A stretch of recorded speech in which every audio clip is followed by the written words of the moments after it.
దేవుడు సంహార దూతగా ద్వారముల దగ్గరకు వచ్చినప్పుడు మరణదూత దాటిపోయేటట్లుగా ఒక గొర్రెను బలివ్వమన్నాడు. అలాగనే ఆ రక్తమును తీసుకొని గడప కమ్ముల మీద రాయమన్నాడు. అప్పుడు ప్రాయశ్చిత్తము జరిగిందని ఆ మరణదూత దాటిపోయినట్టుగా ఇక్కడ సందర్భాన్ని మనం చూస్తూ ఉన్నాం. జాగ్రత్తగా గమనించండి. రక్షణ మనకి ఎందుకు అవసరము? రక్షణలో ఉన్న విశిష్టత ఏమిటి? రక్షణ మనకి ఎందుకు ప్రాముఖ్యమై ఉన్నది అన్న విషయము చాలా తెలుసుకోవలసిన విషయమై ఉన్నది. అయితే మనకు తెలిసినది ఏమిటి రక్షణ అంటే? యేసు రక్తము చేత పాపాలని కడగటం అనేది రక్షణ. వాస్తవమే, ఎవరు కాదనలేని సత్యమే. అయితే అంతటితోనే కాదు, రక్షణ అంటే మరణపు ముళ్ళును విరవటము. రక్షణ అంటే నిత్య జీవములోనికి అడుగు పెట్టటము. రక్షణ అంటే పాపపు స్వభావము నుంచి, ప్రాచీన స్వభావము నుంచి క్రీస్తు స్వభావముగా, నవీన స్వభావంగా మార్చబడుటే రక్షణ అయ్యున్నది. అందుకనే దేవుడు అన్నాడు మార్క్సు వార్త 16:16, సర్వ సృష్టికి వెళ్ళండి, సర్వ సృష్టికి సువర్తమానము తెలియచేయండి. నమ్మిన వారు రక్షించబడతారు, నమ్మని వారికి శిక్ష విధించబడుతుంది అన్నాడు. అంటే ఈ మరణము అనేది ఎక్కడ నుంచి వచ్చినదయ్యా అని మనం ఆలోచన చేసినప్పుడు, మనం మూల పితృడైన ఆదాము దగ్గర నుంచి వచ్చినట్లుగా రోమపత్రిక 5:12 సెలవిస్తూ ఉన్నది. ఒక మనుషుని ద్వారా పాపము, పాపము ద్వారా మరణము లోకములోనికి సంప్రాప్తి అయినది అని లేఖనము సెలవిస్తూ ఉన్నది. అలాగనే ఆ మనుష్యుని ద్వారా అందరూ, ఏ భేదము లేదు, అందరూ పాపము చేశారని రోమపత్రిక 3:23 సెలవిస్తూ ఉన్నది. పాపము వల్ల వచ్చు జీతము మరణమని రోమపత్రిక 6:23 సెలవిస్తూ ఉన్నది.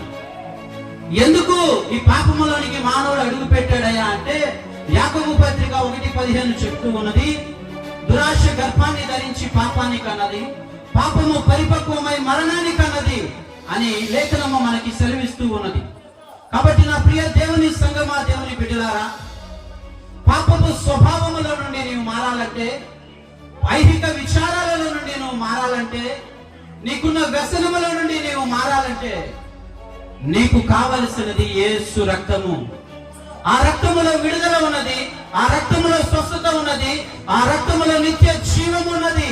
అంత మాత్రమే కాదు గాని మరణమును ముళ్ళును విరిచిన శక్తి కూడా ఆ రక్తానికి ఉన్నది. అందుకనే 1 కొరింథీ 15:55 అంటూ ఉన్నది, ఓ మరణమా నీ విజయం ఎక్కడా? ఓ మరణమా నీ ముళ్ళు ఎక్కడ? కాబట్టి నా ప్రియ దేవుని సంగమా, దేవుని బిడ్డలారా, రక్షణ ప్రాముఖ్యమైనది. ఆ రక్షణ సంగీత సునాదము ప్రతి ఇంటిలో వినబడాలనేది ప్రభు ఆశ. సర్వ సృష్టికి స్వార్థను ప్రకటించాలనే ఆశ. సేవకుని భారాన్ని బట్టి ప్రతి వీధి స్వార్థ ఎన్నో సంవత్సరాల నుంచి నేను చేస్తున్నానయ్యా అని చెప్పి నాకెంతో సంతోషం అనిపించింది. అవును, దేవుని వాక్యము ప్రతి ఇంటికి చేరాలి. దేవుని రక్షణ సువార్త ప్రతి గుమ్మమును తట్టాలి, ప్రతి హృదయాన్ని మార్చాలి, ప్రతి హృదయము ప్రభు వైపు త్రిప్పునట్టుగా సువార్త వ్యాప్తి జరగాలి, దేవుని రాజ్య వ్యాప్తి జరగాలి. అయితే దేవుని రాజ్యములోనికి అడుగు పెట్టినట్లుగా, రక్షణ ఆనందములోనికి అడుగు పెట్టినట్లుగా మనం ఏమి చేయాలి? ఏమండి? హల్లెలూయా, హల్లెలూయా. జాగ్రత్తగా ఆలకించింది. ఒక్క మాట చెప్పి ముగిస్తాను. ఒకసారి రోమాపత్రిక తీయగలిగితే 10వ అధ్యాయానికి వెళ్ళగలిగితే 9-10 వాక్యాలు ఈ విధంగా మాట్లాడుతూ ఉన్నవి. ఏమని? అదేమనగా, యేసు ప్రభువు అని నీ నోటితో ఒప్పుకొని దేవుడు మృతులలో నుండి ఆయనను లేపడని నీ హృదయమందు విశ్వసించిన వాడు నీవు రక్షించబడుతున్న దేవునికి స్తుతి కలుగును గాక. ఇక్కడ నువ్వు చెయ్యాల్సింది ఏమీ లేదు. పండులు వెత్తాల్సింది ఏమీ లేదు, బండలు పగలేయాల్సింది ఏమీ లేదు. ఇది ఉచితంగా దొరికిన దేవుని కృప, దేవుని వరమై ఉన్నది. అయితే ఆ వరానికి నీవు లోబడాలి, ఆ రక్షణ భాగ్యానికి నీవు లోబడాలి. ప్రభువునకు నీవు లోబడి సమ్మతించి, ఇదిగో నీ నోటితో ఆయన ప్రభు అని ఒప్పుకొని మరణపు ముళ్ళను విరిచి నా కొరకు నిత్య జీవము అనుగ్రహించినది యేసు క్రీస్తు అని నీ హృదయమందు విశ్వసిస్తే నీవు రక్షించబడతావు. నీవు రక్షించబడతావు. నీ తాగుడు మానాలా, నీ వ్యసనమును మానాలా, నీ పాపమును మానాలా? అయితే మనకు తెలిసిన నీతి స్వనీతి ఏందయ్యా అంటే అన్ని మానుకున్నాక దేవుని దగ్గరికి రావాలి అనేది మనకు తెలిసిన నీతి. అది ఎంతో భయంకరమైన సాతాను ఉత్సు అని నేను అంటాను. ఇప్పుడు డాక్టర్ దగ్గరికి వెళ్ళాం, మనం వెళ్ళి మందులు రాయకుండా, మందులు వేసుకోకుండా రోగం తగ్గిందిలే అండి నాకు వద్దులే అంటామా? ఏమండి, ఏ మందు వచ్చి ఏ జబ్బు వచ్చింది, ఆ జబ్బుకి ఏ మందు వాడాలి అనేది డాక్టర్కి తెలుసు. నీ అంతటా నీవు బాగుపడేటట్లయితే డాక్టర్ ఎందుకు? ఇంకా జాగ్రత్తగా ఆలోచించాలి మాటలు. నువ్వు నీతిమంతుడిగా ఉన్నప్పుడు, నువ్వు పరిశుద్ధుడిగా ఉన్నప్పుడు దేవుడు ప్రేమిస్తే దేవుని ప్రేమలో స్వార్థం ఉంటుంది. నువ్వు ఆయనకి ఎట్టిగా ఉపయోగపడకపోయినా సరే, ఆయన నీ వల్ల ఏ లాభము లేకపోయినా సరే ప్రేమించేదే దేవుని ప్రేమ. హల్లెలూయా, హల్లెలూయా. నువ్వు తాగుడుతో ఉన్నావా, వ్యసనముతో ఉన్నావా? ఇదిగో ఆ వ్యసనముతో ఉండి తాగుడు మానలేక అనేకమైన బాధలు నువ్వు పడుతూ, అయ్యో నేను ఎంతో కాలం నుంచి మానాలనుకుంటున్నానే, నేను ఎంతో కాలం నుంచి మార్పు చెందాలనుకుంటున్నానే, నా తాగుడు నన్ను వదిలిపెట్టట్లేదని నువ్వు బాధపడుతూ ఉన్నావా? ప్రభువుని క్రీస్తుగా ఒప్పు, అయ్యా నేను ఈ వ్యసనమును మానాలయ్యా అని ప్రభు శక్తిని ఆశ్రయించు. నిన్ను మార్చగలిగేది ఆయన. అందుకే తీతు పత్రిక 3:5 ఉన్నది, పరిశుద్ధాత్మ దేవుడు అంట నూతన స్వభావాన్ని అనుగ్రహిస్తూ ఉన్నాడంట. ఆ స్వభావం నీకు వచ్చినప్పుడు నీ త్రాగుడు నుంచి నువ్వు మానతావు. నీ వ్యభిచారతనములో ఉన్నావా, ఆ వ్యభిచారము నుంచి నువ్వు మానాలయ్యా అంటే ప్రభు సన్నిధికి నువ్వు రక్షణ అనుభవానికి నువ్వు కావాలి.